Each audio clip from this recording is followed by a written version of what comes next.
ako kung bakit laging may mga kalahok sa unang hamon. Wow, iyan ba ay isang limonada? Para bang hindi makapaghintay si Lola na magsimulang magluto. Sinimulan niyang hiwain ang lemon sa malinis na mga hiwa tulad nito. Ilalagay natin sila sa isang malaking baso. Ang konting asukal ko. Wow! Dahan-dahan lang, Graham. Ano bang ginawa ng mga lemon na ito sa'yo? Kalma lang, ayos lang. Magdagdag ng carbonated na tubig. Magaling! Ngayon nasa daan na tayo. Ilang yellow at mint. Ayos, Lola. Ngayon naman ang turn ng chef. Ngayon, ipapakita ko sa iyo kung paano gumawa ng tunay na lemonade. Sa pamamagitan nga pala ng aking paboritong recipe, sa simula, hiwain ng maninipis ang pipino, itwist ang mga hiwa at ihulog sa baso na may yelo. Anong bango? Naglalagay kami ng berdeng tsa sa baso, ang paborito kong uri. Ngayon, hihiwain naman natin ang lime. Kailangan natin ng hiwa para sa lemonade at isang hiwa para sa dekorasyon. Palamuti gamit ang pipino at mint. Ayun na. Wow, ang galing. Naparami yata ang soda. Sandali lang, magandang ideya ito. Ibuhos ang soda sa baso. Oo, angkop ang mga berries. Asukal, konting pangpatamis. Ngayon, haluin na natin lahat ito. Idagdag ang nabuong masa sa ating soda. Pagkahaluin ito. Berry syrup. Mas matamis magaling pa sila. Kain na tayo. Kaya Yun yun ang na disenyo yun. ng lemonade. Magaling, Jane. Tingnan mo itong lemonade. Sa tingin ko, magugustuhan ito ni Mary. O baka mas gusto niya ang recipe ng lola niya? O baka ang napakagandang lemonade ng chef? Gusto kong malaman agad. Subukan natin, Mary. Una, susubukan niya ang lemonade ng chef. Ano? Mukhang hindi nagustuhan ni Mary ang lasa ng lemonade. Hindi ka pani-paniwala. Sige, tuloy tayo. Lemonada ni Lola? Hindi masama. Sige. Lemonada na lang ng kapatid ang natitira. Talaga bang ito ang pinakagusto ni Mary? Well, mayroon tayong panalo, yeah! At ito ay si Jane. Binabati kita sa karapat-dapat na tagumpay. Oy! Ano? Tara na! Wow! Gaano karaming produkto? At ano ang lulutuin natin? Isda? Wow! Ngayon, tingnan natin kung sino ang pinakasanay sa pagluluto ng ulam. Tingnan natin! Mukhang hindi nag-aksaya ng oras si Lola. Agad siyang kumuha ng piraso ng isda at inilagay ito sa kawali. Sige, subukan natin gayahin si Lola. Anong bango? Sige, mukhang pwede na. Pwede na nating laruin ang paborito kong laro ngayon. Kaya, oras ng baliktarin ng isda. Konting asin. Ngayon, paminta. Ang ganda. Sadyang maganda. Ano? Oo, tila walang nakakaalam dito kung paano magluto ng isda. Kaya, sige lang. Ngayon, ipapakita ko sa inyo ang lahat. Para magsimula, kailangan natin ng kaunting kahel, ilang pampalasa, at kaunting mantika. Ayan na. Lahat ng isda ay nasa ating himala na breading at piniprito ito. Oh, munti ko nang makalimutan. Kailangan natin lahat ito. Oo, perfecto. Ihahagis natin lahat ito sa panimpla. Kaunting katas ng orange para sa lasa. Ngayon, oras na para paluin ang ating sarsa. Maniwala ka, halos hindi pa tayo nakatikim ng ganito kasarap. Samantala, ang ating isda ay lutong-luto na. Ilalagay na natin ito sa plato. Ngayon, ang paborito ko ay ang paglingkod. Ganito namin ihain ang isda sa aking restaurant. Dayap at ang aming natatanging sarsa. Iyon lang. Sa wakas, ilang berde. Perpekto. Ate, nagpasya ka bang magsimula ng apoy? Kailangan mong maging mas maingat, Jane. Tingnan mo nangyari sa piraso ng isda mo. Pero wala ng oras. Kailangan nating ihain ang isda ng ganito. Ay, dito mo kang mada. Isasaw ito ng kaunti. Ano ang masasabi sa isda ni Lola? Perfecto. At sa wakas, ang putahe ng chef? Oo, ang ganitong paghahain ay papahalagahan sa kahit anong restaurant. Pero pinahalagahan ni Mary. Malalaman natin. Mukhang kaagad niyang hindi nagustuhan ang putahe ni Jane. Ngayon, ang putahe ni Lola. Napakasarap. Pero sandali, hindi mo pa natitikman ang isda mula sa chef. Oo, mukhang hindi ayon sa panlasa ni Mary ang pagkain sa restaurant. Pasensya na, chef. Pero sa pagkakataong ito, ang puso ni Mary ay nasungkit ng kanyang lola. Ang sweet. Panahon na para sa ikatlong round. Tingnan natin. Isang cupcake? Sino sa ating mga kalahok ang pinakabihasang maghurno? Siyempre, marami ang alam ni Lola tungkol sa pagbe-bake. Agad siyang nagsimula sa paggawa ng masa. Tingnan ang bilis na ito. Wow! Galing. Dinagdag na ni Lola ang lahat ng kailangang sangkap. Panahon na para mag-whisk. Batihin ng maayos ang masa. At syempre, wala tayong mga hulmahan ng cupcake, so napakaganda nila. Maingat na ibuhos ang masa sa mga hulmahan. Ganito. Kailangan na lang ilagay ang mga cupcake sa oven. Magaling! Magaling na trabaho, Lola! Ngayon, kailangan na lang nating maghintay. At kumusta naman ang chef? Mukhang halos handa na ang kanyang masa. Ngayon ay inilalagay niya ang mga berry. Wow! Haluin ang mga berry sa masa. Ang ganda.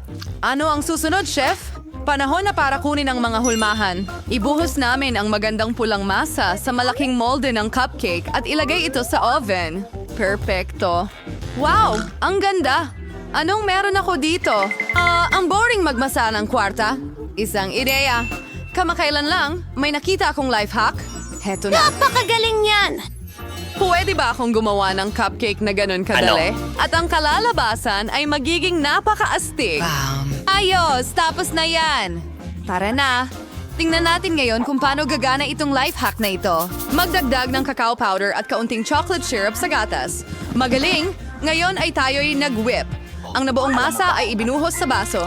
Hindi magagamit ang oven para sa recipe na ito. Kailangan nating makahanap ng iba pa. Isang microwave. Sige, ilagay natin ang baso sa microwave. Ngayon ay kailangan na lang nating maghintay. Oh, at mukhang handa na ang mga cupcake ni Lola. Ang sarap ng itsura ng ibabaw. At ang bango. Ilagay ang mga cupcake sa plato. Konting asukal na pulbos sa ibabaw. At sa tingin ko, handa na rin ang cupcake ng Kunin chef. ang merienda na ito mula At sa oven. syempre, wala tayong mga granite. handog mula sa chef. Ang daming whipped cream. Ano pa ang mas masarap kaysa sa kombinasyon ng berries at whipped cream? Ngayon, oras na para sa mga cupcake ni Jane. Sana ay napakasarap ng mga ito. At ang bango. Talagang dapat niya itong pahalagahan. Sigurado akong gagawin ng apo kong babae ang tamang pagpili. Ang mga cupcake ko ang pinakamahusay. Saan ako magsisimula? Cupcake sa tasa? Kakaiba? Pero subukan natin. So-so lang. Sige, ano pa ang meron? Subukan natin ito. Hindi masama, pero hindi ako nasisiyahan. Wow, ang laking cupcake. Hindi na makapaghintay na subukan ito. Ang sarap. Oo, ito ang panalo. Ang cupcake ng chef ay naging... Pinakamahusay. Walang kritiko ang makatatanggi nito. Ang daming produkto dito. Ano ang niluluto natin ngayon? Sopas? Wow! Ano ang paborito mong sopas? Isulat sa mga komento at baka sa susunod na mga video, ang mga bida natin ang magluluto ng paborito mong ulam. Mukhang seryosong nagtutuon ng pansin ng chef sa pagluluto ng sopas. Tingnan mo kung gaano karaming iba't ibang sangkap ang mayroon siya. Well, walang sopas na magagawa ng walang tubig, tama? Ngayon, kaunting cream at mantikilya. Iyon na. Magdagdag ng ilang pampalasa. Wow! Kalma lang, chef! Mukhang hindi na mauubos ang mga sangkap para sa sopas na ito. Meron na ring hipon ngayon. Mukhang sobrang nag-i-enjoy si Jane. Tingnan natin siya. Hey, oras na para seryosohin mo ang pagluluto. Nakahiwa na ni Lola ang lahat ng kailangan na gulay. Mukhang naghihintay na sa atin ang sopas na kabute. Siguradong si Lola ang nagtipon ng mga kabuting ito. Astig. Magdagdag ng cream at haluin. Ang galing ng sopas ni Lola. Gayunpaman, wala akong naalala. Pagkatapos ay inilagay nila ang parang ito. Hindi, baka ito. Hindi yan. Pero hindi rin yan. Oh, eto ba ang kailangan mo? Keso. Ihagis natin doon. Oo, ngayon nasa tamang landas na tayo. Perpekto. Haluin natin ito. Hindi ganon kahirap magluto ng sopas. Ngayon, ihagis natin ang ilang karot. Sige. Wow, ang galing. Tara, haluin natin yan. pasensya Sa tingin ko, ayos na ito. Ang sopas ay sakto lang. By the way, ang eksklusibong resipe ko ito. Ano sa tingin mo, Lola? Ano bang mga baguhan? Ang huling pihit na lang ang natitira. Aling sopas ang makakakuha ng puso ni Mary? Napakaganda ng kay Jane at mukhang kamangha-mangha ang sopas ng kabuti ni Grandma. Pero mukhang hindi rin naman pahuhuli ang eksklusibong sopas ng chef. Nasa sayo na, Mary. Simulan natin dito. Amoy kakaiba. Mga kabuti ba ito? Ayoko ng mga kabuti. Susunod na, isang bagay na kawili-wili. Hindi. Hindi iyon. Ngayon, ang ikatlong sopas. Mukha itong gulo. Subukan natin. Wow! Ito ang pinakamagandang sopas na natikman ko. Oh, ito ang panalo. Wow, Jane, binabati kita. Isulat ang pangalan. O, mga babae, oras na para simulan ng hamon. Ako ang mauunang pindutin ang button.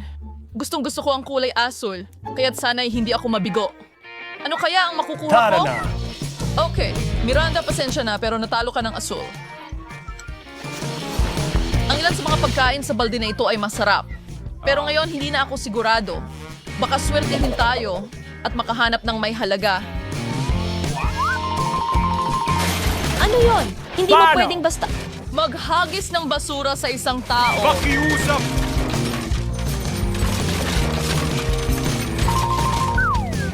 Oh, Diyos ko. Ang sama naman yan.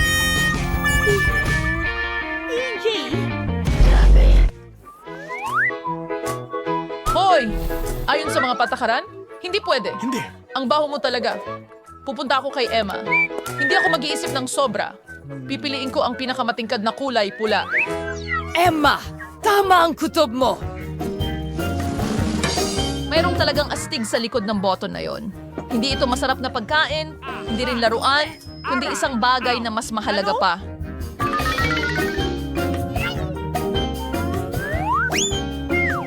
Wow! Yun ay pera! Yayaman na ako! Yeah, Emma, congratulations. Nahanap mo ang jackpot sa unang round. Ay nako, ngayon, Grabe, wala nang sobrang yaman masastig ko. kaysa sa akin. Naku po, Emma, sobrang saya ko para sa'yo. Tumahimik. Ang hirap tuloy mag-enjoy. Ang pangalan ko ay Winnings.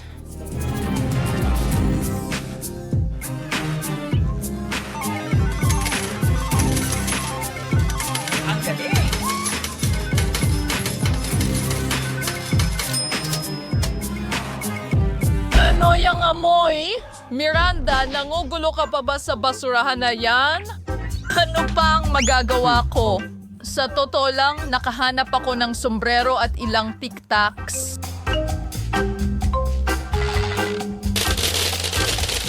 At mayroon din akong pangbomba na mukhang mikropono.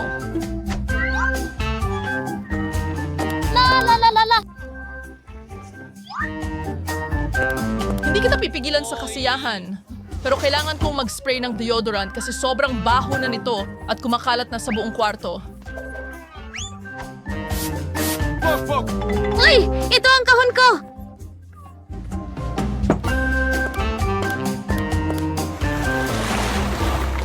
Mga babae, oras na para sa ikalawang round. Sana pala rin ako ngayon. Miranda, tama ka. Meron kaming isang maliit na bakasyon para sa'yo, isang talagang masarap na bakasyon. Pasensya. Pakiusap. Mga pandesal? Ano ang gagawin ko sa kanila? Hindi rin masarap ang lasa nila. Hoy, makakakuha ka rin ng ilang hotdog.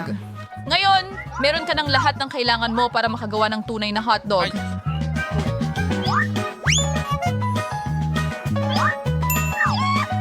Nako, mukhang magkakaroon ako ng sobrang daming pananghalian. Ano? Ano? Oh!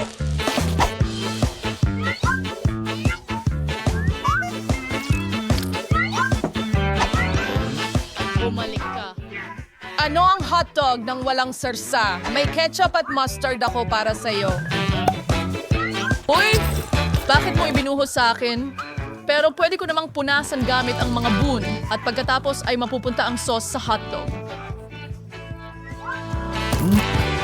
Oh, huminga ka. Big! Sige! Maraming salamat. Matagal na akong hindi naging ganito kasaya. Ang sarap nito. Miranda, talagang masaya ako para sa'yo. Ngayon oras na para pindutin ni Emma ang button. Hello! Ngayong pagkakataon ay susubukan kong i-click ang dilaw na button. Parang maliit na araw ito.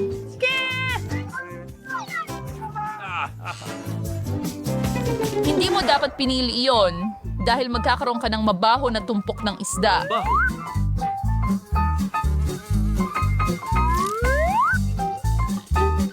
Isang isda? Hindi tiyak na mas marami na ngayon.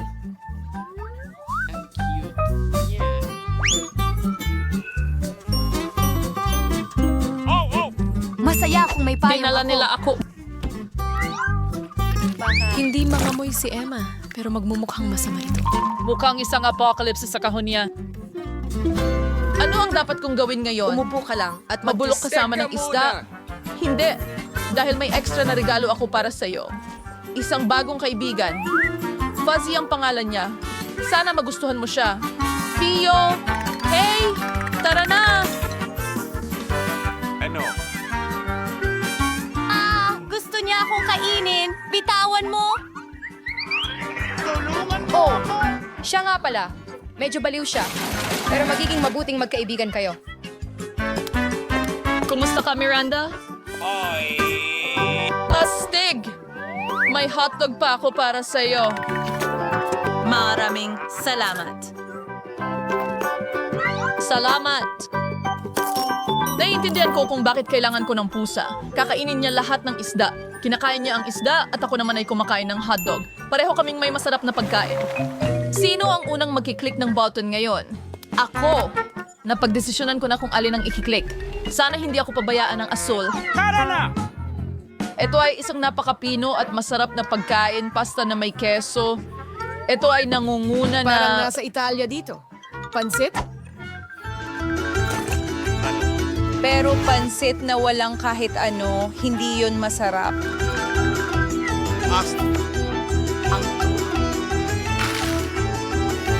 Seen this true salt, made marmon cheese. Ngayon, iyan ay ibang usapan. Isang totoong hapunan, parang sa isang restaurant. Napakasarap. Hintay. Kung akala mo iyon na ang lahat, nagkakamali ka. Dahil may sarsa ka pang naghihintay. Aba, ito'y sobra na. Ngayon, buong ulo ko ay nababalot ng ketchup. Pasensya na, Emma. Hindi ko alam kung anong nangyari sa akin. Sana hindi ka magalit. Tuluyang kong nakalimutan ng basil. Iyon ang yung pinakamalaking pag.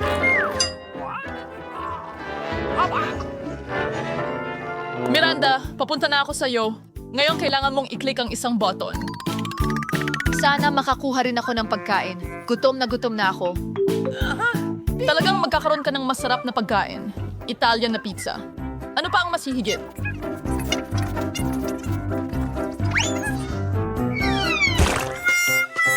Gustong-gusto ko ang pizza. Pero bakit mo itapon ng ganun? Ngayon ay nasa mukha ko na. Sige, gawin natin ito. Hindi. Hindi ko sinasadya. Siguro hindi ako ang pinakamahusay na Italian chef, pero ako ang pinakamahusay na host ng isang challenge. Pasensya na. Kaanawasi, ba't isa po kayong sa kakaton para makuha ang isang talagang astig na bagay? At susubukan ko ang aking kapalaran. Huwag mo akong biguin, pulang button. Ano? Well, nadismaya ka nito.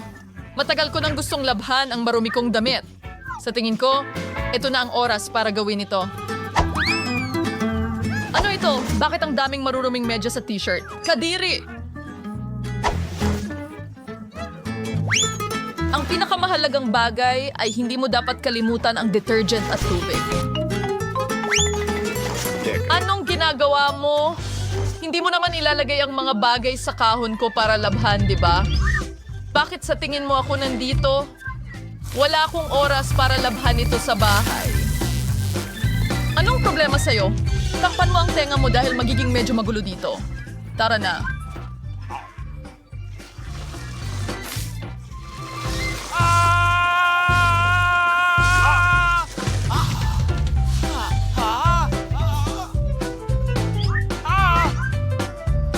Perfecto! Nakakatuwa ito at tunay na kapakipakinabang.